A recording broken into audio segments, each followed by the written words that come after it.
Welcome back cuties. कैसे हैं आप सब। आज की कहानी थोड़ी सी इंटरेस्टिंग है क्योंकि कहानी की शुरुआत में हम 3 हीरो को देखते हैं जिनका नाम चैन, सू और फॉल होता है और ये तीनों ही अपने प्रोफेशन में नंबर 1 पर थे। और तभी उन तीनों के पास एक साथ कॉल आता है कि उनकी बहन का पता चल गया है और ये खबर सुनते ही वे सब बहुत ज़्यादा खुश होते हैं क्योंकि फाइनली उनकी बहन बहुत सालों बाद उन्हें वापस मिल चुकी है। और इधर एक वेडिंग प्लेस पर देखते हैं जहाँ हमारी हीरोइन इची का शादी होने वाला था, वे भी उनके लवर से। इची अपने वेडिंग के लिए रेडी हो रही होती है और साथ ही उनकी दोस्त सॉन्ग उनकी हेल्प कर रही होती हैं। तभी सॉन्ग कहती है इची से कि आखिर तुमने इस मैक्स में आखिर देखा क्या जो तुम इससे शादी करना चाहती हो, जबकि इसके पास कुछ भी नहीं था, ना खुद का घर, ना खुद का गाड़ी और ना ही खुद का एक ढंग का जॉब। अगर तुमने बहुत ज़्यादा मेहनत करके इसके लिए इतना कुछ अचीव नहीं किया होता तो आज तक इसके पास कुछ भी नहीं होता। तब इस पर इची उससे कहती है कि तुम उस मेरे होने वाले हस्बैंड के बारे में इस तरह से बुराई नहीं कर सकती हो, और वैसे भी मुझे इन सब बातों से कोई फर्क नहीं पड़ता, चाहे उसके पास कुछ हो या ना हो। बस मैं इतना चाहती हूँ कि वे मुझसे हमेशा प्यार करे और मेरी रिस्पेक्ट करे हमेशा। तब ये सब सुनकर सॉन्ग कहती है कि हाँ, मैं भी तुम्हारे लिए यही चाहती हूँ। अगर ये सब कुछ भी उसने नहीं किया तो मैं तो उसे छोड़ूंगी नहीं। चैन अपनी बहन से मिलने के लिए अपनी ऑफिस से जा रहे होते हैं और यहाँ वेडिंग हॉल में इची अपना एंट्री देती है जहाँ पर मैक्स और उसकी मम्मी उसका वेट कर रहे होते हैं बाकी सब गेस्ट के साथ। वहीं पर इची की जो मदर इन लॉ होने वाली थी वे खास कर इची को पसंद नहीं करती थी और अभी सभी गेस्ट के सामने उसका इंसल्ट करने लगती हैं, जहां इची उनकी सारी बात सुन रही होती है। और मदर इन लॉ इची को अपने घर का रूल बताने लगती है कि उसे किस तरह से वहां पर रहना है, क्योंकि मदर इन लॉ को अभी इची का रियलिटी पता नहीं होता है कि आखिर वे है कौन। और वहीं खड़ा मैक्स का ये सारा बकवास बस सुन रहा था और इची के लिए कुछ भी नहीं कर रहा था। पर ये सब कुछ देखकर सॉन्ग को बहुत गुस्सा आ रहा था और वे मदर इन लॉ से तो लड़ने ही वाली थी, पर इची उसे रोक देती है। और मदर इन लॉ चाहती थी कि इची अपने घुटने पर बैठकर उनकी रिस्पेक्ट करे और इची वहाँ पर वैसा ही करती है क्योंकि उसे लग रहा था कि बड़ों की इज्जत करना उसका फर्ज है, चाहे वे लोग उसकी इंसल्ट ही क्यों ना कर रहे हों। और जब इची ये सब कुछ कर रही होती है तब मदर इन लॉ को बहुत अच्छा लग रहा होता है क्योंकि उन्हें लग रहा था कि अब मुझे एक चीज मिल गया है जिसे वे अपनी उंगली पर नचा सकती हैं। और मदर इन लॉ को इची को डाउरी देना होता है जहाँ पर वे बस उसे 600 यान देती हैं और जहाँ बात हुआ था 60,000 यान का। और ये सब कुछ देखकर वहाँ पर गेस्ट इची के बारे में बात बनाने लगते हैं कि ये लड़की गरीब घर से है तो इसकी मदर इन लॉ भी इसका इज्जत नहीं करी और इसीलिए इसे बस 600 यान दी हैं। पर अब सॉन्ग मदर इन लॉ से बहुत लड़ने लगती है कि इसके बारे में मैक्स से पूछती है कि ये सब क्या चल रहा है, आखिर क्या तुमको सही में लगता है कि मैं बस 600 यान के लिए काबिल हूँ। तो मैक्स कहता है इस पर कि तुम इन सब छोटी बातों पर क्यों ध्यान दे रही हो और अपने वेडिंग पर ये सब तमाशा कर रही हो। क्या तुमको पता नहीं है कि मेरी मदर ने ये वेडिंग हॉल को बुक करने के लिए कितने पैसे दिए हैं। तब इची इस पर कहती है कि ये सब बोलते हुए तुम्हें शर्म भी नहीं आ रहा है। तुम्हें जब सब कुछ पता है कि तुम्हारे पास जब कुछ नहीं था तब मैंने तुम्हारे लिए इतना कुछ किया, क्या मैं इतना भी डिजर्व नहीं करती हूँ कि एक हमारा वेडिंग अच्छे तरह से हो जाए। तब मदर इन लॉ इची से कहती है कि तुम जैसी गरीब लड़की को इतना कुछ मिल रहा है तो इसी के चलते अपने आप को बहुत भाग्यशाली समझो, नहीं तो तुम जैसी लड़की को हमारे फैमिली में तो कोई जगह भी नहीं मिलेगी। फिर इची वही पैसे मदर इन लॉ पर फेंक देती है। जो ये सब देखकर मदर इन लॉ को बहुत गुस्सा आता है और इची पर वे जोरदार एक चाटा लगा देती हैं और मदर इन लॉ उसे तुरंत माफ़ी मांगने के लिए कह रही होती हैं। तब इची कहती है वे अपनी तरफ से कोई भी उनसे माफ़ी नहीं मांगने वाली है जहाँ उसकी कोई गलती नहीं हुई है। फिर मदर इन लॉ अपने बेटे का खूब बड़ाई करने लगती हैं कि उनका बेटा एक बहुत बड़े कंपनी में काम करता है और उसके पास बहुत बड़ी बड़ी डिग्रियां हैं और तुम्हारे पास क्या है इची, बस एक तुम जैसी गरीब लड़की जो एक स्टॉल पर कुछ भी बेचकर बस कुछ पैसे लाकर देती थी। पर ऐसा कुछ भी नहीं था क्योंकि इची जितना भी कुछ कमाती थी वे जाकर सब कुछ मैक्स को दे देती थी ताकि वे आगे की पढ़ाई कर सके। मैक्स ही खुद इची से कहता है कि उसने उसके लिए कुछ नहीं किया और उस पर गुस्से से चिल्लाता है। तब इची समझ जाती है कि उसने गलत इंसान से प्यार किया, जितना भी उसने आज सब कुछ किया उसके लिए उसकी कोई वैल्यू नहीं थी मैक्स के सामने। फिर इची उदासी से कहती है कि मैक्स उसके लिए कभी काबिल ही नहीं था। तब मदर इन लॉ ये बात सुनकर हंसते हुए कहती है कि क्या तुमने अपना शक्ल शीशे में देखा है जो ये बात कह रही हो। मेरे बेटे के लिए लाखों लड़कियां लाइन में खड़ी हैं फिर इची ये शादी को तोड़कर वहाँ से जा रही होती है, पर तभी वहाँ पर में एक और लड़की वेडिंग ड्रेस में आती है और इसका नाम लुई होता है। और आते ही इची का बुराई करने लगती है कि उसका कोई औकात तो है नहीं और यहाँ पर शादी तोड़ेगी, और ये कोई और नहीं बल्कि मैक्स की लवर होती है। और यहाँ बाहर हमारे 3 हैंडसम हीरोज आ चुके होते हैं और चैन के सेक्रेटरी उन सभी को बताते हैं कि इची की जो मदर इन लॉ होने वाली थी वे किस तरह से उसी के वेडिंग पर उसका पूरी तरह से इंसल्ट की है सभी गेस्ट के सामने। और ये सब सुनकर तीनों भाई को तो बहुत गुस्सा आता है। इधर इची कर पहचान जाती है कि वे आखिर है कौन, क्योंकि पास्ट टाइम में उसने लुई को मैक्स के साथ देखा था। और इधर प्रेजेंट में लुई इची का सभी के सामने बहुत इंसल्ट कर रही होती है और सभी के सामने कहती है कि तुमने आखिर मैक्स के लिए किया ही क्या है, और मैंने तो उसे इतनी बड़ी कंपनी में जॉब दिलाई है। और उधर सभी गेस्ट भी लुई और मैक्स को एक कपल की तरह ही देख रहे होते हैं। ये सब देखकर मॉम को तो बहुत अच्छा लग रहा होता है क्योंकि उनकी बहू बहुत अमीर है, पर इची का दिल टूट जाता है क्योंकि उसे लगा था कि पास्ट में ये सब कुछ बस दोस्ती हो सकता है। पर जब उसने अपने सामने लुई को वेडिंग ड्रेस में देखा तब उसे पता चल गया था कि मैक्स उसे बहुत टाइम से ही धोखा दे रहा था। और जब इची कुछ बोलना चाहती थी तभी उसकी मॉम बुली करने लगती है, पर तभी तीनों भाई अंदर आ जाते हैं और इची उन सबको देखकर बहुत खुश होती है। और वहीं पर लुई को इन सबको देखकर उसे लग रहा था कि कहीं उसने देखा है। फिर इची पूछती है अपने ब्रदर से कि वे यहाँ पर क्या करने आए हैं। तब चैन कहते हैं कि हम तुम्हारे वेडिंग के डे पर कैसे नहीं आ सकते थे। और उधर मैक्स तुरंत इची के पास आकर उसका इंसल्ट करने लगता है कि वे उसे धोखा दे रही थी, वे भी अपने साथ 3 आदमियों को रखकर। और ये सब सुनकर तो सू को बहुत गुस्सा आता है और वे मैक्स को 4-5 थप्पड़ खींचकर लगाते हैं। पर मदर इन लॉ इची से कहती है कि तुम कितनी बेशरम लड़की हो, अपने साथ 3 आदमियों को रखकर मेरे बेटे से शादी करने वाली थी। मुझे पता नहीं था कि तुम इस जैसी लड़की हो। पर इची कहती है कि तुम सब गलत समझ रहे हो, ये सब मेरे भाई हैं। पर वहाँ पर कोई भी इची के बात पर भरोसा नहीं कर रहा होता है। तब फॉल कहते हैं कि जरा अपने आप को देखो, जो मिस्ट्रेस रख कर मेरी बहन से शादी करने वाला था और मेरी बहन का इंसल्ट कर रहा है जिसकी कोई भी गलती नहीं है। और तभी फॉल 10 मैन को अंदर बुलाते हैं जो बहुत ही हैंडसम होते हैं। इची से कहते हैं कि इनमें से तुम कोई भी अपने के लिए चूज़ कर सकती हो। पर वहाँ पर इची बहुत शाई फील कर रही थी ये सब देखकर। और सॉन्ग तो अपनी दोस्त के लिए बहुत खुश थी क्योंकि उनके भाई उससे बहुत प्यार करते हैं। और तभी फॉल मैक्स को बताते हैं कि जितनी तुमने अपनी पढ़ाई नहीं की है उतनी पढ़ाई मेरी बहन ने की है, उसके पास हायर डिग्री भी है, तुमसे कई ज़्यादा वे कैपेबल है और उसके पास वे सब कुछ है जो तुम अपनी पूरी लाइफ में मेहनत करके भी नहीं कमा सकते हो। तो इन सब बातों से कोई भी फर्क नहीं पड़ रहा था वहाँ पर। और वे इची से कहता है कि ये अपना नाटक करना बंद करो, मैं जानता हूँ कि तुम ये सब कुछ बस मेरा अटेंशन पाने के लिए कर रही हो, अगर तुम ऐसा कुछ सोच रही हो तो भूल जाओ, ऐसा कुछ भी नहीं होने वाला है। तब इची कहती है कि यहाँ पर वे जो भी कुछ देख रहा है वे सब कुछ सच है। तब मैक्स कहता है कि तुम जानती भी हो मैं कौन सी बड़ी कंपनी में काम करता हूँ, उस कंपनी का मैं जल्द ही मैनेजर भी बनने वाला हूँ। और वे कोई और कंपनी नहीं होती है क्योंकि जो कंपनी के बारे में मैक्स बात कर रहा है वे कंपनी चैन की है जो इस कंट्री की सबसे नंबर 1 कंपनी है। और ये सब बात सुनकर सू चैन की तरफ देखकर स्माइल कर रहा होता है और तभी अपने असिस्टेंट से इसके बारे में पूछता है और चैन के असिस्टेंट कहते हैं कि हाँ ये बात बिल्कुल सही है। और उधर मैक्स इची से कहता है कि अगर तुम घुटने पर बैठ कर मुझसे माफ़ी मांगोगी अपनी इस बिहेवियर के लिए तो मैं तुम्हें माफ़ करने का सोच सकता हूँ। और ये सुनते ही सू मैक्स को एक लात मार के गिरा देता है और उसे धमकी देता है कि आगे से अगर उसकी बहन से इस तरह से बात किया तो वे जिंदा बचेगा भी नहीं। और चैन अपने असिस्टेंट से कहकर मैक्स का जो भी प्रमोशन होने वाला था उसे कैंसिल करवा देता है और साथ ही जॉब से निकलवा देता है। पर वहाँ मैक्स और ना ही उसकी लवर लुई और मदर को उनकी बातों पर बिलीव हो रहा था। उन सबसे कहते हैं कि मैं ये समझ सकता हूँ कि मेरे बड़े चैन को उतना सोशल होना पसंद नहीं है जिसके कारण बहुत सारे लोगों को ये नहीं पता है कि वो ग्रुप के ये प्रेसिडेंट है, पर मेरे बारे में तो ज़रूर पता होगा, मैं आखिर कौन हूँ।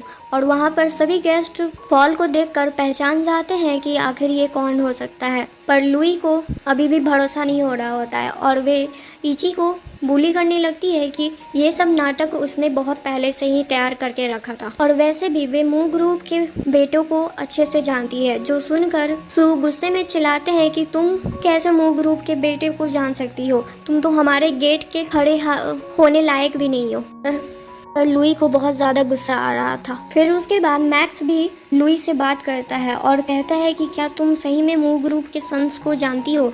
तब लुई अपने डैड को कॉल करती है और अपने डैड से पूछती है कि क्या मू ग्रुप में कोई डॉटर भी है। तब उसके डैड कहते हैं कि नहीं, मैंने तो आज तक नहीं सुना। असल में लुई मू ग्रुप की बहुत दूर की रिलेटिव थी और उसे कुछ खास मू ग्रुप के बारे में कुछ पता नहीं था। फिर उसके बाद उसके डैड कहते हैं कि वे जहाँ पर भी है वहीं पर उसके डैड आ रहे हैं, और ये सुनते ही लुई घमंड से उन सभी से कहती है कि अपना ये सब नाटक करना बंद कर दो, क्योंकि तुम्हारी सच्चाई जल्द ही बाहर आने वाली है।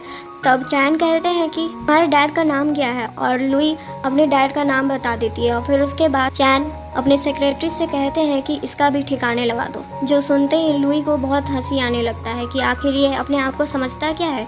फिर तभी चैन के कहने पर अंदर इची के लिए उसके वेडिंग गिफ्ट आते हैं, जो पूरे 100 मिलियन के थे हर एक गिफ्ट। पर मैक्स की मदर ये सब देखकर कहती है कि बहुत अच्छा नाटक कर लेते हो तुम सब, ये सब चोर बाजार से यहाँ पर लेकर आकर हमें दिखा रहे हो कि ये सब रियल है। और मू ग्रुप के गिफ्ट्स का इंसल्ट करने लगती है मदर। और तभी मैक्स के पास कॉल आता है कि उसे जॉब से निकाल दिया गया है। और ये सब सुनकर लुई और मैक्स की मदर दोनों ही डर जाते हैं। पर लुई अभी भी मैक्स को ये समझा रही थी कि ये सब कुछ गलती हो सकता है, एक मिस्टेक, तो वे उसके डैड के आने तक का वेट करें। पर इची को ये सब देखकर बहुत अच्छा लग रहा होता है और उनके भाई उसे बहुत अच्छे से वहाँ पर ट्रीट कर रहे होते हैं। और लुई एरोगेंट बिहेव में उन सभी से कह रही होती है कि उसके डैड के आने से पहले यही उन लोगों के लिए अच्छा होगा कि वे अपने घुटने पर बैठकर माफ़ी मांग लें। और मैक्स इची से कहता है कि अगर अब तुम मुझसे माफ़ी मांगोगी अपने घुटने पर बैठकर भी ना, तभी मैं तुम्हें कभी माफ़ नहीं करने वाला हूँ।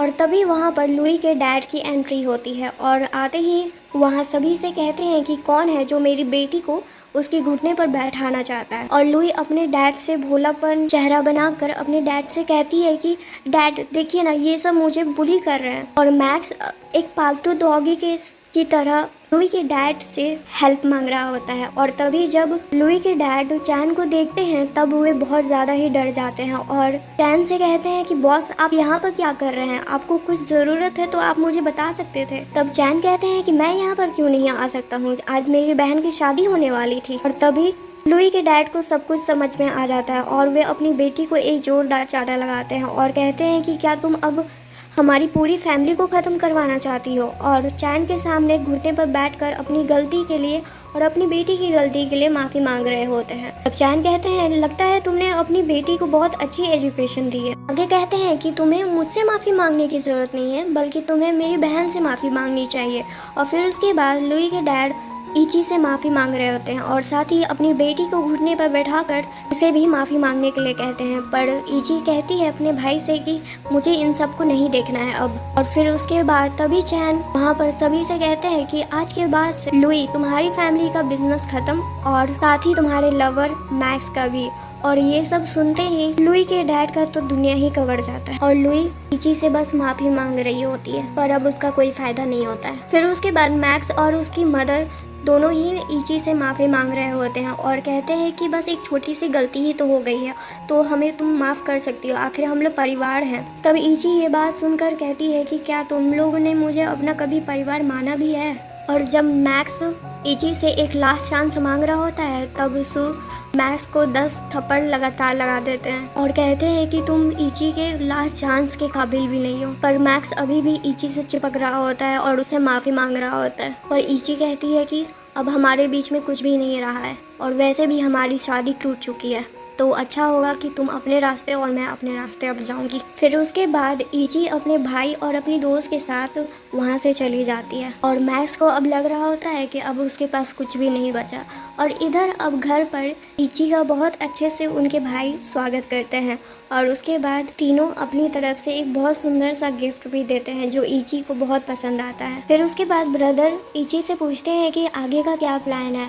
तब सू कहते हैं कि हमारी बहन अब बॉक्सिंग सीखेगी और उधर से चैन कहते हैं कि नहीं, वे मैनेजमेंट सीखेगी और ताकि वे हमारी कंपनी को और ऊंचाई पर ले जा सके। और उधर से फॉल कहते हैं नहीं, हमारी बहन एक्टिंग करियर में जाएगी। और सभी एक दूसरे से लड़ रहे होते हैं इची के लिए। और तभी इची कहती है कि तुम सब शांत हो जाओ क्योंकि मेरे पास अब जॉब है, क्योंकि मुझे हाल ही में एक जॉब इंटरव्यू में मैं पास हो चुकी हूँ और इसीलिए कि मैं तुम सबके साथ काम नहीं कर सकती हूँ। जो सुनकर वे तीनों को बहुत बुरा लगता है। और जब अगले दिन इची अपने ऑफिस के लिए जा रही होती है तभी रास्ते में तीनों भाई उसका रास्ता रोककर कहते हैं कि तुम अपने ये स्कूटी से कैसे जा सकती हो, इससे तुम्हारा कभी भी एक्सीडेंट हो सकता है, तो अच्छा होगा कि हम लोग तुम्हें छोड़ दें। तभी इची कहती है कि वे अपने न्यू ऑफिस में कोई भी तमाशा नहीं चाहती है और ना वे चाहती है कि उसका आइडेंटिटी किसी के सामने रिवील हो। और वैसे भी वे अभी सिर्फ एक इंटर्न है और अपनी भाइयों को वार्निंग देती है कि उसका पीछा नहीं करने के लिए और ना ही उसका आइडेंटिटी किसी को उन लोगों की वजह से पता चले। फिर उसके बाद वे इची वहाँ से चली जाती है। भाई को अभी भी अपनी बहन के लिए टेंशन हो रहा था। फिर उसके बाद चैन उसी कंपनी में कॉल करते हैं जहाँ पर इची आज जॉब करने जा रही थी और उस कंपनी के मैनेजर को वार्निंग देते हैं कि अगर मेरी बहन को कोई भी प्रॉब्लम हुआ तो तुम सबके लिए अच्छा नहीं होगा। ऑफिस में मैनेजर अपने कलीग्स से कहते हैं कि मूव ग्रुप की डॉटर आज वहाँ पर काम करने आ रही हैं और जो भी उन्हें अच्छे से ट्रीट करेगा उसे इस बार अच्छी तरह से हो सकेगा, उन सबको सैलरी भी अच्छी मिले। और ये सब सुनकर वहाँ पर जो दो कलीग्स थी वे बहुत ज़्यादा खुश होती हैं और ऑफिस के नीचे वे तीनों मूव ग्रुप की डॉटर का वेट कर रहे होते हैं। और तभी वहाँ पर इची भी आ जाती है, पर वहाँ पर एक कार से एक लड़की उतरती है और उसका भी नाम मूव से ही स्टार्टिंग था, तो सब उसी को समझ लेते हैं कि यही मूव ग्रुप की डॉटर हो सकती हैं। और वे लड़की भी इस चीज़ का फ़ायदा उठाना चाहती थी, तो वे वहाँ पर कुछ भी अपना आइडेंटिटी किसी को नहीं बताती है कि आखिर वे है कौन। और इची को गुस्सा आ रहा था कि उसके भाई ने उसकी कोई बात नहीं सुनते हैं, उसके मना करने के बावजूद भी ये सब कुछ हो रहा है। पर उसे ये सब शो देखकर भी बहुत मज़ा आ रहा था कि आखिर एक लड़की जो अपना आइडेंटिटी छोड़कर किसी और के आइडेंटिटी पर रह रही है। और इची सोचती है कि अच्छा ही है अगर किसी को उसका आइडेंटिटी नहीं पता चला तो। और यहाँ ऑफिस में वे तीनों बिल्कुल इची के साथ अच्छी तरह से बिहेव नहीं कर रहे होते हैं। उसे उन लोगों को लग रहा था कि एक इलेक्ट्रिक स्कूटी पर आने वाली लड़की आखिर मूव ग्रुप की डॉटर कैसे हो सकती है। और वहीं पर यूली जो बहुत अच्छे तरह से अपने आप को ड्रेसअप करके और एक महंगे गाड़ी में आई थी, उसे कौन नहीं समझेगा कि आखिर वही मूव ग्रुप की डॉटर हो सकती है। पर इची को इस बात से बहुत बुरा लगता है कि उसे भी सेम ट्रीटमेंट मिलना चाहिए क्योंकि वे भी तो आज ही ऑफिस ज्वाइन किया है और हर एक एम्प्लॉय को इक्वल ट्रीट करना एक ऑफिस का रिस्पॉन्सिबिलिटी होता है। यूकी को बहुत अच्छे से ट्रीटमेंट मिल रहा था जबकि इची को सब वहाँ पर एक सर्वेंट की तरह ट्रीट कर रहे थे, जो देखकर उसे बहुत बुरा लग रहा था। फिर भी वे वहाँ पर काम कर रही थी और जब इची यूकी के लिए कॉफ़ी लेकर आती है तब यूकी जानबूझकर वे कॉफ़ी का बुराई करती है और फिर उसके बाद खुद ही वहाँ पर लड़कर अपने ऊपर ही कॉफ़ी गिरा लेती है और सारा ब्लेम इची पर लगा देती है कि उसने जानबूझकर वे कॉफ़ी उसके ड्रेस पर गिरा दी है जो बहुत ज़्यादा ही महंगी है।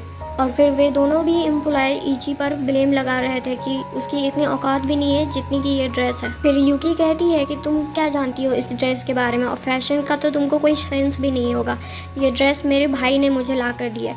तभी इची हंसते हुए कहती है कि ये सब बोलते हुए तुम्हें शर्म भी नहीं आ रही है कि जब ये सब कुछ सच नहीं है फिर भी तुम ये बोल रही हो, तुम आखिर मूव ग्रुप के बेटों को के बारे में जानती भी हो। तब यूकी कहती है कि ये कैसा बकवास सा बात है, मैं कैसे नहीं जानूंगी जबकि मैं उनकी बहन हूँ। फिर इची उसी ड्रेस के बारे में पूरा डिटेल से बताती है कि आखिर वे ड्रेस भी इची का ही था जो पहन के आई थी वे। पर वहाँ पर अभी ना ही इची को ये पता था कि उसके सामने जो लड़की यूकी है आखिर वे है कौन और ना ही यूकी को पता था कि इची है कौन। पर यूकी को डर लग रहा था कि उसका सच्चाई सभी के सामने बाहर ना आ जाए। और फिर उसके बाद झूठ मूठ का माफ़ी देकर इची को वहाँ से जाने के लिए कहती है और वे दोनों एम्प्लॉय इची से कहती है कि तुम अपने आप को लकी समझो कि मैडम यूकी ने तुम्हें माफ़ कर दिया है। पर मैनेजर आते हैं और कहते हैं कि ये सब क्या तमाशा चल रहा है ऑफिस के टाइम पर।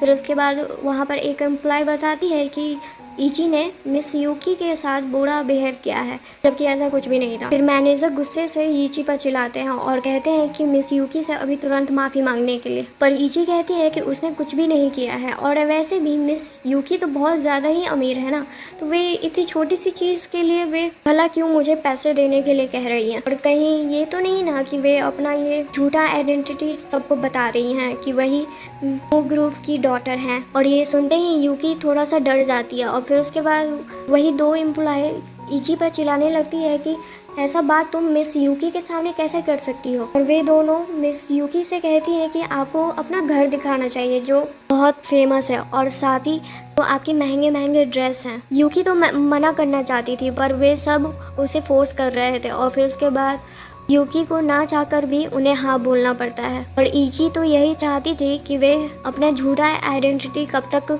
बचा कर रख सकती है। फिर नीचे सभी यूकी के महंगे गाड़ी का वेट करने लगते हैं।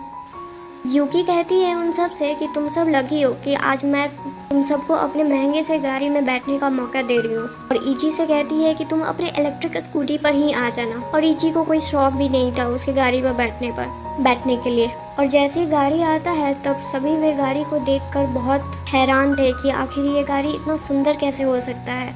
और जैसे ही ड्राइवर यूकी को देखता है तब वे कुछ बोलने ही वाला था, पर यूकी उन्हें अपना आँख दिखाकर मुंह बंद करने के लिए कहती है। और ये ड्राइवर कोई और नहीं बल्कि यूकी के डैड होते हैं, और मू फैमिली के ये ड्राइवर थे। और उनके जाने के बाद लेने के लिए उनके भाई आते हैं चैन, और इची चैन के साथ वहाँ से चली जाती है। और यहाँ इची अपने डेस्टिनेशन पर पहुँच जाती है। तब चैन से वे कहती है कि वे अभी अपने कलिस के साथ कुछ काम के लिए यहाँ पर आई है, तो वे उनसे बाद में मिलेगी। और उसके बाद चैन वहाँ पर उसे ड्रॉप करके चले जाते हैं।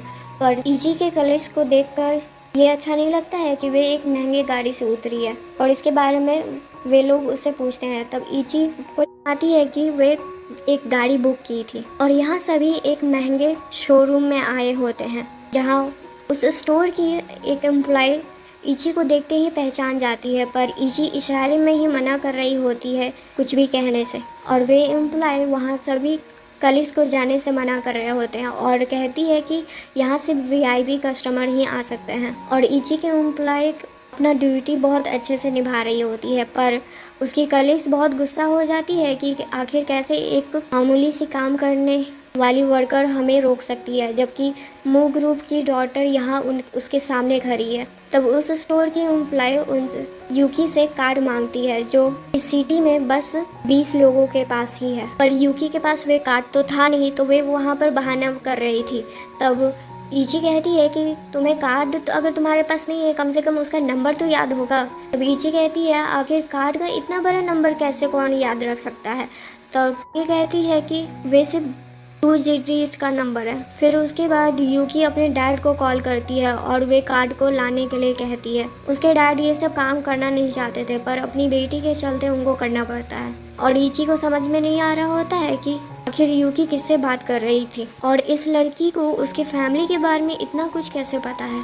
यूकी के डैड वहाँ पर वे कार्ड लेकर आ जाते हैं, और उस स्टोर की एम्प्लॉय इची के इशारे पर उन लोगों को अंदर जाने के लिए कहती है। और वहाँ पर खूबसूरत सारे ड्रेसों को देखकर उन सबको बहुत अच्छा लग रहा था कि इतनी खूबसूरत ड्रेस आज उन्हें देखने को लिए मिल रहा है। पर जब ट्राई करने के लिए वे सब पूछती है तब एम्प्लॉय उन सबको मना कर देती है, क्योंकि ये सब मूव ग्रुप के थे। और इसी पर वहाँ पर फिर से लड़ाई होने लगता है, और तभी वहाँ पर चैन आ जाते हैं और पूछते हैं कि ये सब क्या तमाशा चल रहा है यहाँ पर। और इची इशारे से भाई को मना करती है कुछ भी बोलने से, और उसके एक्टिंग में उसका साथ देने लगते हैं।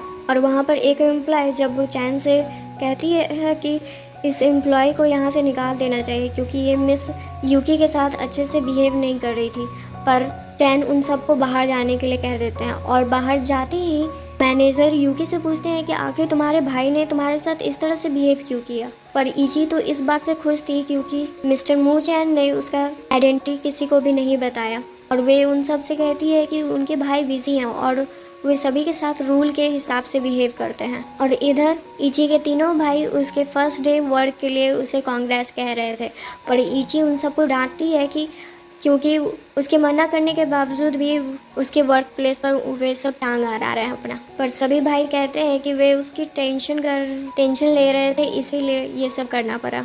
पर तुम टेंशन मत लो, आगे से हम लोग ज़्यादा परेशान नहीं करेंगे तुम्हें। पर चैन पूछते हैं कि ये तुम जो अभी एक्टिंग कर रही थी वे सब क्या था। तब इची कहती है कि मुझे भी कुछ समझ में नहीं आ रहा है, क्योंकि जो आज मेरे साथ ज्वाइन की थी उसका कहना था कि वे मूव ग्रुप की बेटी है। और ये सुनते ही तीनों भाई को तो बहुत गुस्सा आता है कि आखिर कौन है ये लड़की जो उनकी बहन का आइडेंटिटी चुराने का कोशिश कर रही है। कहती है कि तुम आप सब टेंशन मत लीजिए, मैं उस लड़की का जल्दी ही पर्दाफाश करने वाली हूँ। और इधर ऑफिस में वे दोनों एम्प्लॉय एक पार्टी के बारे में बात कर रहे होते हैं जो अभी कुछ दिन में होने वाला था, और ये पार्टी मूव ग्रुप की तरफ से ही था। तो वे दोनों चाहती थी कि यूकी उन्हें वही फेमस डिजाइनर का ड्रेस कुछ दिन के लिए बोरो करने के लिए दे दे। और जब इसके बारे में वे दोनों यूकी से पूछते हैं तब यूकी अपना इज्जत बताने के लिए कह देती है कि हाँ, वे दोनों को वे एक दिन के लिए फेमस डिज़ाइनर का ड्रेस पहनने के लिए दे देगी। और ये सुनते ही वे दोनों यूकी के साथ बहुत खुश हो जाते हैं। और उधर इची ये सारा बात सुन रही होती है और स्माइल करके कहती है कि मैं भी देखती हूँ कि तुम्हें ड्रेस कहाँ से मिलती है। और इधर घर पर जो इची का घर होता है वहाँ उसके रूम में से यूकी ड्रेस चुराने का कोशिश कर रही होती है, और तभी वहाँ पर उसकी मदर आकर उसे ये सब करने से मना करती हैं। पर यूकी अपनी मदर पर ही गुस्सा करने लगती है और कहती है कि अगर तुम कैपेबल होती तो मुझे ये सब करना नहीं पड़ता। वैसे भी मैं चोरी नहीं कर रही हूँ, मैं बस एक दिन के लिए लेकर जा रही हूँ। और वहाँ से चली जाती है। और आज पार्टी के दिन यूकी को पता चलता है अपने कलीग से कि मूव ग्रुप के ब्रदर आज अपनी बहन का आइडेंटिटी पूरी दुनिया के सामने लाने वाले हैं। और ये सुनते ही यूकी पूरी तरह से शॉक हो जाती है, पर वे अपना नर्वस फेस दिखा नहीं सकती थी, तो अपने एक्टिंग को कंटिन्यू करते हुए कहती है कि वे भी बहुत खुश है। और तभी वहाँ पर इची वही डिज़ाइनर क्लॉथ पहन कर आती है जिसमें वे बहुत सुंदर लग रही थी। पर वे तीनों देखकर बहुत ज़्यादा जल रही थी और उससे पूछती है कि आखिर ये ड्रेस तुम क्यों पहनी हो जो मिस यूकी के लिए था। तब इची कहती है ये ड्रेस मेरे लिए ही बना था तो मैं ही ना पहनूंगी। और ये सुनते ही वे तीनों हंसने लगती है। तब इची कहती है कि वे मूव ग्रुप की डॉटर है, फिर भी वे तीनों को उसकी बात पर बिलीव नहीं हो रहा था और उसका मजाक बना रहे थे। और वे तीनों ये इची पर ये ब्लेम लगाते हैं कि ये ड्रेस भी नकली है और उस दिन देखने के बाद उसने तुरंत कॉपी करवा लिए होंगे और इसे पहनकर आज हमारे सामने आकर कहती है कि ये मूव ग्रुप की डॉटर है। उन सब का बकवास नहीं सुनना चाहती थी, तो वे अंदर चली जाती है पार्टी में। और इधर यूकी बहुत ज़्यादा परेशान हो रही थी कि आज उसका सच्चाई सबके सामने आ जाएगा। और उसी समय वे ऊपर की तरफ जाती है और तभी वहाँ पर चैन एक अनाउंसमेंट करते हैं कि आज वे बहुत ज़्यादा खुश हैं क्योंकि आज वे अपनी बहन का आइडेंटिटी सबको बताने वाले हैं। और ये भी कि वे जिस ऑफिस में काम करना शुरू की थी आज से वे उस कंपनी की चेयरवुमेन है। और इची के कलीग्स बहुत ज़्यादा खुश थी क्योंकि उन्हें तो लग रहा था कि वे सब उसको बहुत अच्छे से ट्रीट की है, तो आगे भी उसके साथ सब कुछ अच्छा ही होगा। और जैसे ही यूकी इची बन के नीचे आती है वहाँ उसके कलीग्स को लग रहा था कि आखिर यूकी ने मास्क क्यों पहना हुआ है, जबकि आज उसको अपना आइडेंटिटी सभी को दिखाना है तब। और उधर से इची कहती है क्योंकि वे असली मूव ग्रुप की डॉटर नहीं है इसलिए वे अपना चेहरा छुपा रही है। पर तभी उसके कलीग्स को बिलीव नहीं हो रहा होता है और फिर हमें एक समय पहले का टाइम दिखाया जाता है जहाँ यूकी इची के रूम में जाकर उसका ही ड्रेस पहन लेती है और उसे पता नहीं होता है कि ये सब कुछ प्लान इची का ही था। और इतना सब कुछ बताने के बाद भी जब यूकी अपना गलती नहीं मान रही थी तब इची सभी के सामने एक सीसीटीवी फुटेज दिखाती है जहाँ पर यूकी वही ड्रेस चोरी करते हुए पकड़ाती है। और इची कहती है कि तुम तीनों जो भी ड्रेस पहनी हुई थी वे मेरे थे, जो मैंने एक बार पहने थे और दोबारा पहनने का मेरा मन नहीं था। तब उसकी कलीग पूछती है कि तो वे सब कार्ड क्या था, वे जो महंगे कार्ड थे वे कैसे यूकी के बुलाने पर आ गए थे। इची कहती है इसके बारे में तो तुम्हें यूकी से ही पूछना चाहिए। फिर चैन यूकी के मदर और फादर को वहाँ पर बुलवाते हैं और फादर आते ही यूकी को एक चांटा लगाते हैं और कहते हैं कि अब तो तुम खुश हो ना, हमारी नौकरी भी खा गई और हमारी इज्जत भी डुबा दी जो हमने इतने सालों में कमाई थी। और यूकी रोते रोते बस माफ़ी मांग रही थी और चैन उसकी चोरी के लिए उन्हें जेल में डालने का ऑर्डर देते हैं अपने आदमियों को, क्योंकि यूकी ने जो ड्रेस चोरी किए थे वे हर एक ड्रेस 1 मिलियन के थे। और यूकी अभी से इची से माफ़ी मांग रही थी पर इची उसे माफ़ करने वाली नहीं थी। इची उन दोनों को भी नौकरी से निकाल देती है और ये सब तमाशा ख़त्म होने के बाद चैन, सू और फॉल सभी के सामने अनाउंसमेंट करते हैं अपनी बहन के लिए और आज उनकी बहन का आइडेंटिटी सभी के सामने आ चुका था और यहीं पर हमारी कहानी ख़त्म हो जाती है। थैंक यू दोस्तों यहाँ तक ये स्टोरी सुनने के लिए। प्लीज़ लाइक और शेयर करके जाइएगा और सब्सक्राइब करना तो बिल्कुल मत भूलिएगा। Thank you.